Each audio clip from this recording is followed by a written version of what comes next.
오늘 하나님께서 우리에게 주시는 말씀은 마가복음 1장 40절부터 45절까지의 말씀입니다.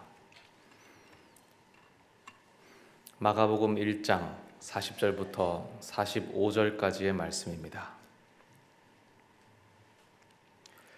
하나님의 말씀을 한 목소리로 봉독하시겠습니다.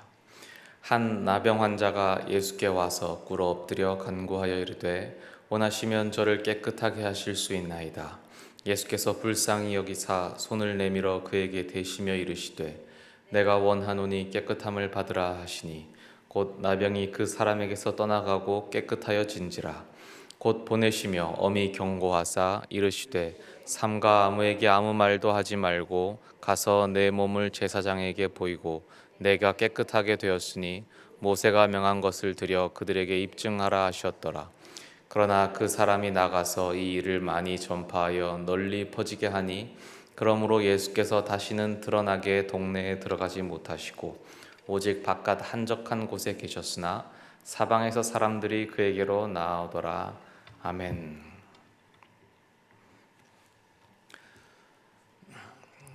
소록도를 아시죠? 우리나라에 그 한센병 환자들이 모여 사는 곳입니다.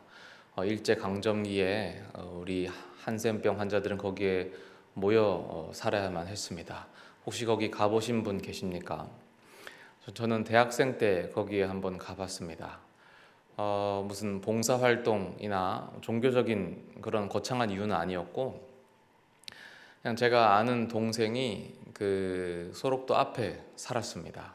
그 땅끝 마을인데 그 앞에 육지에 살아가지고 놀러 오라고 하더라고요. 아버지가 어부셨고 놀러 오면 회를 떠주겠다. 그래서 한번 놀러 가봤습니다. 그래서 저는 푸짐하게 회를 대접받았던 기억이 있습니다. 근데 거기까지 갔으니까 교통도 엄청 불편했거든요. 갔으니까 한번 소록도도 한번 들어가 봤습니다. 산책하듯이 섬을 한번 쭉 둘러봤는데 좀 저녁 때쯤 들어가서 주민들을 만나보지는 못했습니다. 그런데 이제 보면서 설명을 조금 들었는데 어떤 교회도 한 군데 지나쳤고 거기 교회를 지나가면서 설명을 듣는데 그곳 교회의 성도분들은 이 찬양할 때 이 박수 소리가 나지 않는다, 이런 소리가 나지 않는다, 이렇게 소리가 난다라고 있습니다. 왜냐하면 이 손가락이 다들 없으셔서 그렇다라는 기억이 납니다. 그리고 또 한 군데는 그 병원 박물관 같은 곳이 있었습니다. 거기 들어갔을 때에 어떤 의자, 실험실 의자인지 뭐 병원 의자인지가 있었는데 워낙 오래돼서 잘 기억은 안 납니다. 그런데 그 의자가 참 기억에 남았고 그 의자에서 온갖 실험과 뭐 불임 수술과 악행들이 저질러졌다라는 설명이 있었던 것이 기억납니다. 겨울이어서 아주 추웠고 또 하필 또 저녁 때쯤이라서 노을이 떨어지고 있었고 낙엽도 흩날리고 있었고 그 광경이 아주 아프고 춥게 다가왔던 기억이 있습니다. 오늘 본문에 이 나병 환자가 나오는데 성경에 기록된 나병은 넓은 의미의 이제 악성 피부병이라서 이 환자가 정말 한센병이냐 아니냐에 대한 뭐 이론은 있을 수 있지만 어쨌든 중요한 것은 이 나병 환자가 받았을 차별과 그런 아픔입니다. 이들이 받았을 그런 배제와 차별은 그 소록도 환자가 받았을 그런 차별과 거의 같았습니다. 성경 시대의 나병에 걸리면 철저하게 분리돼야만 했습니다. 일절의 접촉도 있어서는 안 되고 당시에는 의료 기술도 발달하지 못했기 때문에 한 번이 나병에 걸렸다라고 판명이 되고 나면 사형 선고를 받은 것이나 마찬가지였습니다. 이것은 불치병이었기 때문입니다. 그 순간 격리되고 그 상태로 거의 죽을 때까지 혼자 사는 것입니다.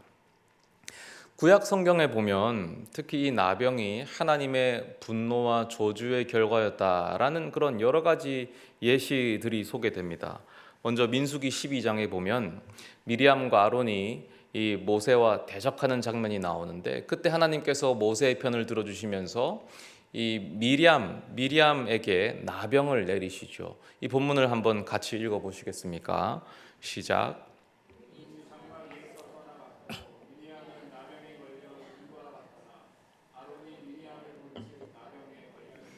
네. 그리고 또 사무엘 하에 가면 다윗이 요압에게 저주를 내리는데, 요압이 이 다윗 자신의 통제를 벗어나서 함부로 아브넬을 죽이니까 하나님의 저주로 나병이 내릴 것을 기도하는 장면이 있습니다. 사무엘하 3장 28절과 29절입니다. 이것도 같이 한번 읽어보겠습니다. 그 후에 다윗이 듣고 이르되 내레 아들 아브넬의 피에 대하여 나와 내 나라는 여호와 앞에 영원히 무죄하니 그 죄가 요압의 머리와 그의 아버지와 온 집으로 돌아갈지어다. 또 요압의 집에서 나병 환자가 끊어지지 아니할지로다 하니라. 또 남유다의 우시아 왕은 교만해져서 스스로 성전에 들어가서 이 분향을 하려고 하다가 그때 하나님의 심판으로 그에게 나병이 내리는 장면이 있습니다. 역대하 26장 19절입니다. 같이 읽겠습니다. 시작. 우시아가 손으로 향로를 잡고 분향하려 하다가 화를 내니 그가 제사장에게 화를 낼 때 여호와의 전 안 향단 제사장들 앞에서 그의 이마에 나병이 생긴지라. 또 있는데 아람 군대 나아만 장군이 나병에 걸려서 엘리사에게 찾아왔다가 이 낫고 나서 그 게하시 엘리사의 종 게하시가 몰래 이제 나아만에게 가서 그 옷과 은을 받은 다음에 그 병으로 하나님의 저주에 걸려서 나병에 걸리죠. 열왕기하 5장 27절에 시작. 그러므로 나아만의 나병이 내게 들어 내 자손에게 미쳐 영원토록 이르리라 하니 게하시가 그 앞에서 물러나오매 나병이 발하여 눈같이 되었더라. 무엇보다 나병이라는 히브리어 단어는 차라트인데 이 단어의 원형적 뜻을 보면 내려치다, 매질하다 이런 뜻입니다.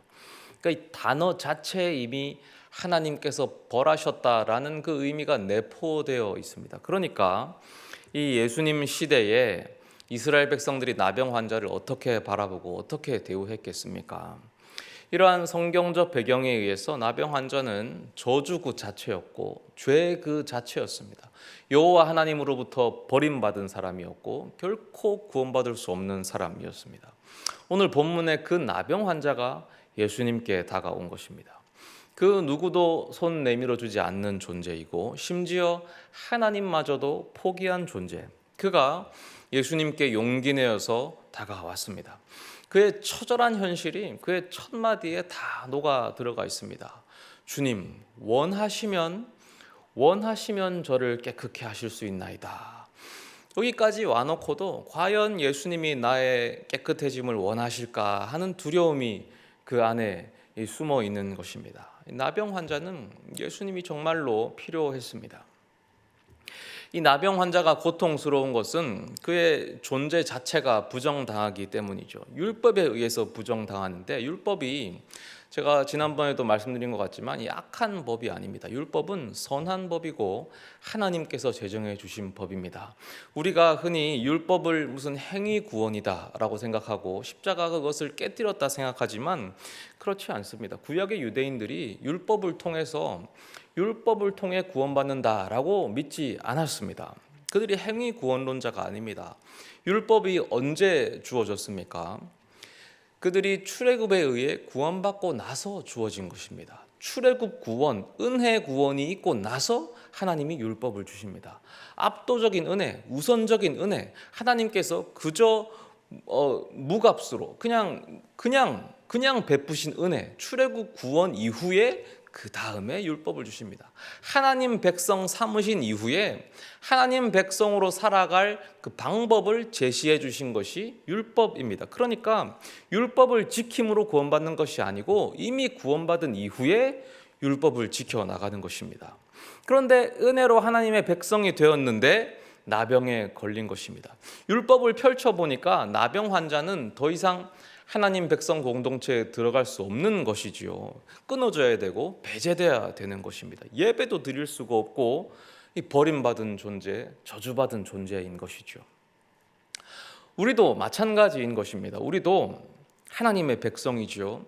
이 은혜로 구원받은 것입니다. 누가 행위로 구원받았습니까? 그런데 하나님의 백성이 되고 나면 그에 합당한 삶의 방식이 있습니다. 거기에 합당한 요구되는 하나님의 백성으로서의 합당한 삶의 방식이 있다는 것이죠. 이것이 율법을 따지자는 말이 아니고 율법으로 구원받고 말고의 이 문제가 아닙니다. 예를 들어 보면 한 나라의 왕이 예를 들어서 길에서 동냥하는 거지를 데려다가 양자로 삼아서 왕자를 삼았다고 생각해 보십시오. 그러면 이 거지는 왕자답게 살아야 합니다. 왕자가 되었는데도 불구하고 계속 누더기 옷을 걸치고 밖으로 나가서 동냥하고 신하들한테 밥 좀 달라고 구걸하고 음식물 쓰레기를 주워 먹고, 그러면 그게 왕자겠습니까? 계속 거지인 겁니다. 왕궁에 들어왔으면 왕자답게 살아야 하고 왕궁의 예절을 배워야 하고 왕자답게 사는 그 법을 익혀야 되죠. 그래야지 왕자가 되는 것입니다. 우리도 마찬가지입니다. 우리가 예수님의 십자가로 구원받았으면 마땅히 하나님의 자녀답게 살아야 합니다.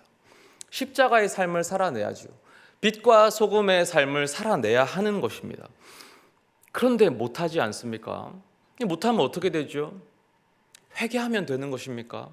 회개하면 되지. 회개하면 십자가의 보혈로 용서받으니까 괜찮아 라고 우리는 너무 쉽게 생각하는 것 아닙니까? 마태복음 5장 13절에 주님이 이렇게 말씀하십니다. 너희는 세상의 소금이니 소금이 만일 그 맛을 잃으면 무엇으로 짜게 하리요? 후에는 아무 쓸데없어 다만 밖에 버려져 사람에게 밟힐 뿐이니라. 이 말씀은 예수님께서 제자들에게 하신 말씀입니다. 이 말씀이 모든 사람에게 하신 말씀이 아니고 예수 믿는 당신의 제자들에게 특정하여 주셨던 말씀입니다. 너희는 세상의 소금이다. 이방인에게 주신 말씀이 아닙니다. 교회 안의 성도들에게 주신 말씀입니다. 예수님의 은혜를 알고 체험한 자들에게 주신 말씀입니다. 예수님의 부르심에 응답한 자들에게 주신 말씀이죠. 우리는 세상의 소금입니다. 그런데 그 소금이 맛을 잃으면 어떻게 합니까? 맛을 잃으면 쓸 수가 없으니 버려야 됩니다. 버리면 발에 밟힌다 라고 하십니다. 그래도 마태복음은 좀 행위를 강조하는 책이니까 이게 과장법이지 않을까요? 라고 생각할 수 있습니다. 근데 왜냐하면 너무 율법적이니까, 너무 율법적이지 않습니까? 근데 이 바로 다음 절에 예수님 이렇게 말씀하십니다. 5장 17절 18절에 내가 율법이나 선지자를 폐하러 온 줄로 생각하지 말라. 폐하러 온 것이 아니요 완전하게 하려 함이라. 진실로 너희에게 이르노니 천지가 없어지기 전에는 율법의 1.1획도 결코 없어지지 아니하고 다 이루리라. 이렇게 하니까 이제 우리가 이 마태복음 자체 이제 조금 이 시비를 걸어야 됩니다. 이거 마태복음의 신학 문제다. 마태복음이 너무 행위를 강조하기 때문이다 라고 하면은 이 반대의 입장을 우리가 볼 필요가 있죠. 실제로 그렇습니다. 성경에는 각각의 입장이 있어서 우리가 골고루 봐야 합니다. 그러면은 믿음을 강조하는 입장이 있죠. 대표적으로 바울입니다. 바울은 오직 믿음으로를 주창한 대표적인 우리의 이 사도 바울 아닙니까? 그러면 바울이 뭐라고 합니까? 고린도 후서 5장 10절에 바울이 이렇게 얘기합니다. 이는 우리가 다 반드시 그리스도의 심판대 앞에 나타나게 되어 각각 선악간에 그 몸으로 행한 것을 따라 받으려 함이라. 바울 역시 분명하게 말하기를 그리스도의 심판대 앞에서 우리가 몸으로 행한 것에 따라 심판을 받으리라 라고 성경에서 이야기합니다. 또 있습니다. 요한복음 5장 29절에 선한 일을 행한 자는 생명의 부활로, 악한 일을 행한 자는 심판의 부활로 나오리라. 요한복음은 우리가 그 깊이 생명의 심오한 진리 때문에 영적인 책이다라고 부르는 성경책이지 않습니까? 여기에서조차 선한 일과 악한 일에 따라 심판받으리라고 분명히 기록되어 있죠.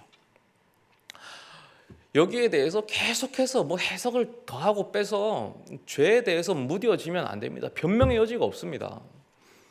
죄에 대해서 무뎌지는 것은 심각한 사탄의 유혹입니다. 사탄의 함정이죠. 아니 이 정도는 다 하는데 나 하나 좀 해도 되지 이 정도 죄 짓는다고 어때? 교회 가서 회개하면 되지 이번 주 일요일 가면 또 시작할 때 회개의 시간 있어 하면 되지 너무나 죄에 대해 무뎌져 있습니다. 여러분 우리가 개구리를 어떻게 물에서 끓여서 죽이는지 잘 알죠. 그 이야기를. 처음부터 끓는 물에 넣으면 개구리 절대 못 끓인다고 합니다. 바로 튀어나온다고 합니다. 그런데 개구리를 차가운 물이나 미지근한 물에 넣으면 가만히 헤엄치고 있다고 하죠. 그것을 서서히 끓이면 개구리는 뜨거운 줄도 모르고 거기서 놀다가 끓여서 죽는다고 합니다. 우리가 그렇게 죄에 오염되는 것입니다. 교회에서 다들 수군거리고 남들 이야기하니까 괜찮은 줄 알고, 교회에서 다들 물욕의 노예가 되니까 괜찮은 줄 알고, 다들 성공의 노예가 되니까 나도 그걸 따라가고 괜찮은 줄 알고, 나와 다른 사람을 차별하고 막아서니까 나도 그러고, 질투하고 시기하고 남이 잘 되는 걸 보는 게 배가 아프고, 나는 이렇게 많이 헌신하는데 남은 저거밖에 안 하는데 나와 비교하고, 이런 세상의 스토리가 교회에 다 들어오지요. 근데 죄가 죄인 줄도 모르는 게 더 큰 문제입니다. 죄에 무뎌져서 죄가 죄인 줄 모르면 회개조차 할 수가 없습니다. 회개의 영이 막혀버린 것입니다. 성령께서 들어오고자 하시지만 사탄이 문을 딱 가로막고 있죠. 그거 회개 안 해도 돼. 가볍게 그냥 한마디 해도 돼. 사탄이 우리 마음을 차지하고 문을 닫아버립니다. 성령을 비웃고 있죠. 이 심각한 상황을 깨달으셔야 합니다. 이 상황에 눈 뜨는 것이야말로 영안이 뜨이는 것이죠. 우리 영적 상태를 깨달아야 합니다. 내가 죄인이다. 이것을 알아야 합니다. 바로 내가 나병 환자와 같은 죄인이라는 사실. 하나님의 십자가 앞에 섰을 때, 주님의 십자가 앞에 섰을 때 두려움이 엄습해 와야 합니다. 저 십자가에 사실은 내가 박혀야 하는구나. 이 사실이 매번 새로움으로 다가와야 합니다. 저 십자가가 그저 장식으로 다가오면 안 됩니다. 저 십자가에 내가 박혀야 하는구나. 다가와야 합니다. 그것을 막는 것이 바로 사탄입니다. 과연 주님이 나를 용납하실까? 과연 주님이 원하실까? 내가 깨끗해지는 것을 주님이 원하실까? 주여 원하시면 나를 깨끗게 하실 수 있나이다. 이 고백이 우리 입에서 나와야 합니다. 그렇지 않으면 우리는 소망이 없습니다. 우리는 회개조차 할 수 없는 죄인이기 때문입니다. 우리 힘으로 회개 못합니다. 주님이 오셔야 회개할 수 있습니다. 회개가 우리 힘으로 할 수 있는 거였으면 가룟 유다가 왜 자살해 죽었겠습니까? 가룟 유다가 원통해하고 후회하고 낭망했지만 회개 못했지 않습니까? 혼자 자살해서 죽었습니다. 회개는 인간의 힘으로 할 수 있는 것이 아닙니다. 주님이 오셔야 회개할 수 있습니다. 우리가 아무리 애통하고 원통해해도 주님이 없으면 아무것도 할 수 없고 하나님과 단절된 존재, 나병 환자, 그것이 바로 우리들입니다.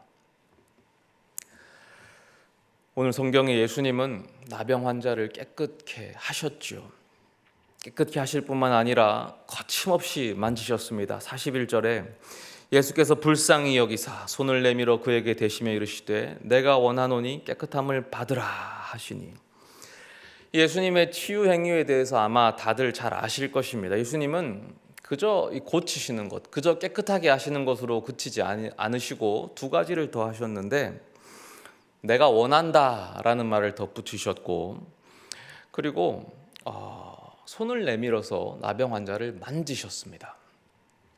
아까 제가 소록도 이야기를 드렸는데, 소록도에는 사단법인 미르안느와 마가렛이라는 자원봉사 센터가 있습니다. 그 두 사람의 이름인데, 과거 소록도에서 평생을 헌신해 오셨던 그 오스트리아인 두 간호사의 이름을 딴 이 자원봉사 센터입니다. 그 두 간호사는 젊은 시절에 소록도에 오셨다가 평생을 한센병 환자들을 위해 봉사하시고, 그야말로 돈 한 푼도 받지 않고 그저 봉사를 하신 뒤에 70살이 되셔서는 이제 몸이 고동이 불편하게 되시니까 짐이 되기 싫다라고 쪽지 한 장 남기고든 그냥 말없이 고국으로 돌아가셨습니다. 아주 훌륭한 분으로 이제 남아 있는 분이시죠. 그 두 분의 일화 중에서 유명한 이야기는 그분들이 맨손으로 환자들 약을 발라줬다라는 이야기죠.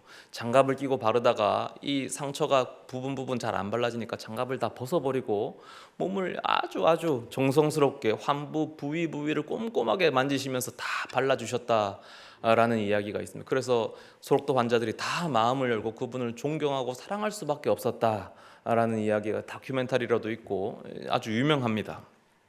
그것처럼 예수님께서도 나병 환자를 만지셨습니다. 그저 말로만 내가 원한다, 깨끗함을 받으라 라고 하시지 않고 손을 내밀어서 거침없이 나병 환자를 만지셨습니다. 그런데 중요한 포인트는 예수님께서 나병 환자를 만지신 시점입니다. 예수님은 나병 환자를 고치시기 전에 만지셨습니다. 그러니까 이게 정확하게는 동시에 만지신 것인데, 중요한 것은 나병 환자가 아직 더러운 상태, 부정한 상태에서 만지셨다는 것입니다. 이게 제가 이 부분을 왜 짚냐면, 사실 예수님은 나병 환자를 고치고 나서 만지실 수도 있었습니다. 예수님이 만지신 행위는 사실 이걸 고치는 행위와는 전혀 상관이 없습니다. 예수님은 고치실 때 그저 말로만으로 고치실 수도 있고 원격에서도 충분히 고치실 수 있는 분이십니다. 우리가 그것을 잘 알죠. 만지시는 것은 오직 나병 환자의 그 마음의 상처를 만져주시기 위한 것이었습니다. 그런데 더러운 상태, 깨끗하지 못한 상태에서 만지시는 것은 율법을 어기는 것입니다. 이것은 본인이 위험을 무릅써야 합니다. 그 부정이 율법상 옮아갈 수도 있고 나병이 옮을 수도 있고, 무엇보다 예수님 반대파들의 공격과 시비거리가 되는 상황입니다. 그러니까 예수님은 병을 낫게 한 이후에 만지셔도 됩니다. 그래도 충분히 나병 환자로서는 그 터치가 마음의 공감과 위로가 될 것입니다. 그런데 예수님은 기어코 낫기 전에 나병 환자를 만지시는 거예요. 이 환자가 마지막으로 누군가의 온기를 느껴본 때가 언제였겠습니까? 그만큼 이 손으로 만지는 것은 너무나 중요한 일이었는데 예수님은 굳이 낫기 전에 먼저 만지신 것입니다. 그 저주받은 몸에 기어코 만지셔야만 했던 것입니다. 그리고 말씀하시는 거죠. 내가 원하노니 깨끗함을 받으라. 왜냐하면 예수님은 그것을 통해서 알려주고 싶으셨던 것입니다. 내가 너를 지금 모습 그대로 용납한다. 나는 너를 지금 모습 그대로 사랑한다. 세상 모든 사람이 너를 부정하고 모두 너를 용납하지 않더라도 나는 너를 외면하지 않는다. 내가 원하노니 깨끗함을 받으라. 우리는 나병 환자입니다. 이 나병 환자와 우리가 다른 점이 있다면, 나병 환자는 이 치부가 밖으로 드러나지만 우리는 밖으로 드러나지 않는다라는 점입니다. 나병 환자는 죄를 감출 수가 없습니다. 그래서 외부로부터 드러내놓고 배척당합니다. 그러나 우리는 죄를 꽁꽁 감추죠. 그래서 좋은 사람인 척 할 수 있습니다. 그러나 주님은 다 아십니다. 우리가 무엇을 하는지, 무슨 생각을 하는지, 우리 중심에서 어떤 욕망이 일어나고 있는지, 내가 정말 바라는 게 무엇인지, 내 마음의 생각과 소망이 하나님의 뜻과 얼마나 멀어져 있는지 하나님은 하나도 남김없이 모두 알고 계십니다. 그런데 정말 심각한 것은 우리가 스스로 그것이 죄인 줄도 모른다는 사실이죠. 죄인 줄 모르니 회개할 수도 없습니다. 그 많은 예배의 시간, 그 많은 회개의 기회를 지나오면서도 가슴 깊은 회개를 하지 못했습니다. 주일 예배 때마다 회개를 하지만 형식적인 회개에 그쳤죠. 입술로는 회개를 말하지만 내 영은 회개하지 못했습니다. 위선입니다. 그래서 주님이 필요한 것입니다. 우리는 주님을 너무나 필요로 하는데 중요한 것은 주님이 우리를 원하실까입니다. 주님이 우리를 원하시겠습니까? 원하시죠. 주님이 우리를 너무나 원하십니다. 내가 원하노니 깨끗함을 받으라. 주님은 우리를 향해 거침없이 손을 내미십니다. 우리는 아직 회개하지도 못했는데, 우리는 아직 죄가 죄인 줄도 모르는데, 우리는 아직 더러운 상태 그대로 있는데, 우리는 아직 그 교만의 탑 꼭대기에 앉아서 하나님을 우습게 여기고 있는데, 그런데도 주님은 그 거침없는 손을 우리에게 내미십니다. 우리를 만지시고 우리를 허물어뜨리십니다. 바로 그 손이 우리를 용서하시고 우리를 회복시키시죠. 우리를 바로 세우시는 것은 주님의 그 거침없는 손입니다. 제가 대학생 때 태국에 단기 선교를 갔습니다. 그 중에 한 번은 저는 항상 대학생 때 공연을 통해서 전도를 했는데, 한 번 가면 이제 춤 동아리, 밴드 동아리, 노래 동아리, 여러 동아리가 모여서 콘서트를 여는 방식이었습니다. 하면서 그 컨텐츠 안에 복음도 있었고, 끝나고 이제 선교사님이 복음도 전하고 했었죠. 그런데 그 동아리가, 그 팀이 매년 갔기 때문에 항상 규모가 컸습니다. 여러 군데 불려다니고 하루에도 4번, 5번 정말 연예인처럼 불려다녀서 정신없게 했거든요. 그날도 한 4번 정도 했나? 어디서 뭘 하는지도 모르고 그저 버스에 타가지고 타고 연예인처럼 불려 다녔습니다. 그날도 저녁이었는데 밤늦은 시간에 외딴 곳에 한 병원으로 갔습니다. 병원 옆에 이제 공터에서 의자들이 놓여 있었고 거기는 철조망으로 된 펜스가 있었는데 그 공터였습니다. 그리고 노란 전봇대 같은 불빛 아래에서 공연을 했는데 환자들이 이 객석에 있었습니다. 환자복을 입고 무슨 입원한 환자인가 보다. 어떤 환자는 뭡니까? 이것도 하고 있고 휠체어를 탄 환자도 있고 여러 환자들이 있었죠. 공연을 하라고 얘기를 했습니다. 공연을 하고 끝나고 선교사님께서 우리 팀원들에게 가서 환자들을 위해 기도해라 라고 했습니다. 불빛이 어두워서 무대 위에선 잘 몰랐습니다. 그런데 무대를 내려가서 그들 앞에 가서 알게 됐습니다. 어떤 환자들은 손이 없었습니다. 어떤 환자들은 얼굴이 뭉개져 있었습니다. 어떤 환자들은 발이 없었습니다. 그들은 모두 한센병 환자였습니다. 거기가 한센병 병원이었던 거예요. 제 앞에 있던 환자는 손이 없었습니다. 손가락이 다 문드러지고 여기까지만, 팔까지만 있었어요.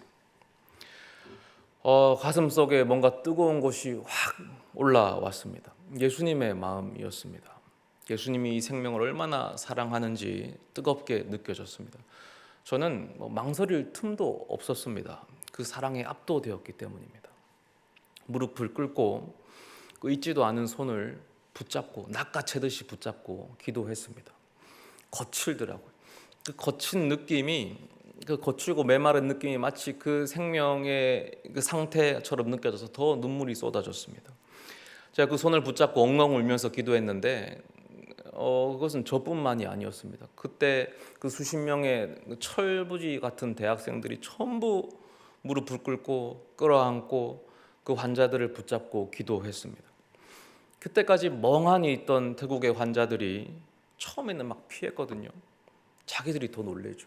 그런데 다 마음이 허물어지면서 소스라쳐 놀라면서 다 엉엉 울면서 그 자리에서 다 기도를 했습니다. 기도를 알아들었겠습니까? 한국말로 기도하는데 울음바다가 됐습니다. 성령께서 역사하셨죠. 동시에 주님께서 제 마음에 말씀하셨습니다. 우리 또한 한센병 환자다. 저 또한 한센병 환자였습니다.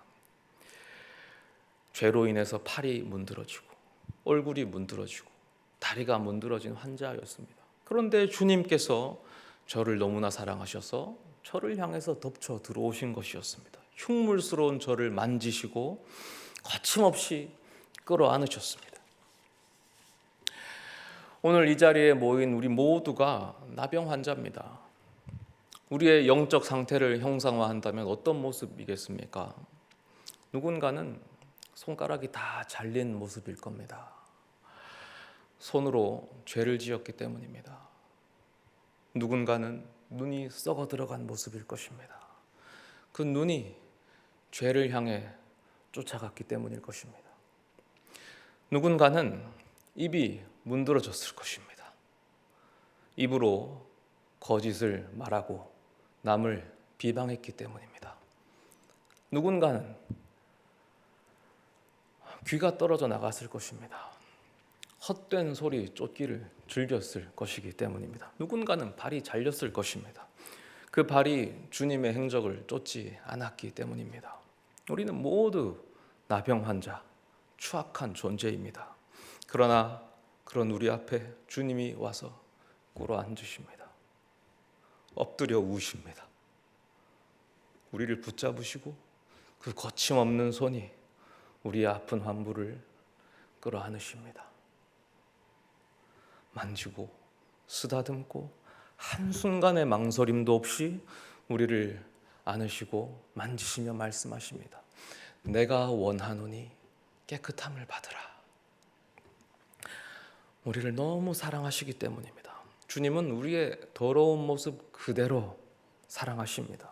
우리의 연약한 모습 그대로 사랑하십니다. 우리의 부족한 모습 그대로 사랑하십니다. 그래서 이 모습 그대로 끌어안으시고 이 모습을 하나님 앞에 합당한 깨끗한 모습으로 바꾸어 주십니다. 이 과정은 위험한 과정입니다. 주님께서 위험을 무릅쓰셔야 합니다. 예수님께서 나병 환자를 만지실 때 그 부정을 덮어 쓰셔야 했고 반대파들의 비난을 무릅쓰셔야 했던 것처럼 우리의 죄를 끌어안으실 때 주님은 십자가에 달리셔야 했습니다. 그 뜨거운 피가 있었기에 우리의 이 더러움이 회복될 수 있는 것입니다. 이제 주님 앞에 섭시다. 우리는 죄인이고 흉물스러운 모습입니다. 그러나 주님께서 우리를 원하십니다. 우리를 이 모습 그대로 원하시기에 우리가 그 앞에 꿇어 엎드려 간구할 수 있습니다. 원하시면 저를 깨끗게 하실 수 있나이다. 우리 믿음대로 주님께서 역사하실 것입니다. 우리 함께 찬양하겠습니다. 우리 주님의 시선이란 찬양입니다. 혹시 모르시는 분께서는 우리 기도하는 마음으로 가사를 묵상하셔도 좋을 것 같습니다. 우리 아시는 분은 함께 주님께 올려드리는 마음으로 우리의 죄를 생각하며 주님의 하지만 죄보다 더 크신 주님의 사랑을 묵상하며 우리 주님께 나아가며 찬양 올려드리겠습니다.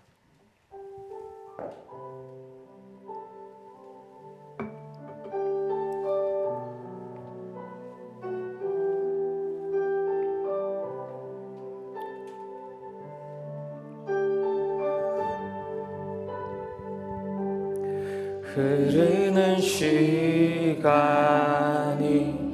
한숨만 남기고 반복된 실패 속 지쳐갈 때 내 맘의 소망이 눈물 조각 될 때 내 곁에 다가와 부르시네.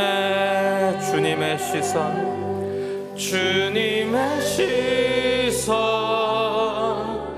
나를 비추시고 상처난 데만 만지시네.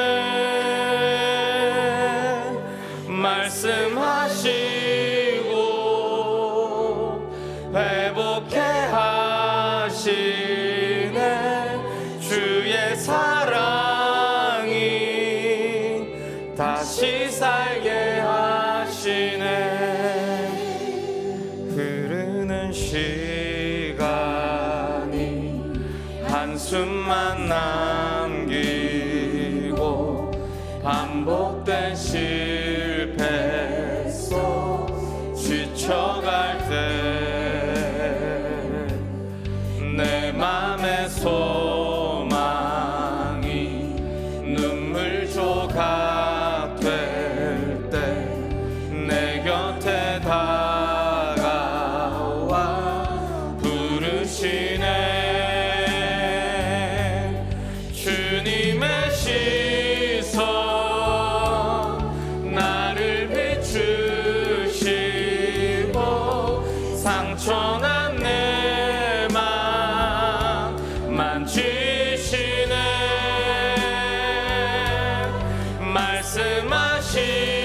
말씀하시고 회복해 하시네. 주의 사랑이 다시 살게 하시. 주님의 시선, 주님의 시선,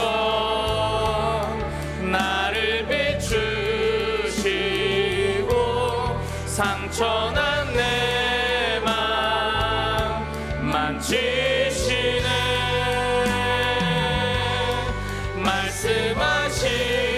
말씀하시고 회복해 하시네. 주의 사랑이 다시 살게 하시. 주님의 시선, 주님의 시선, 나를 비추시고 상처난 내 맘 만지시네. 말씀하시고 회복해 하시네. 주의 사랑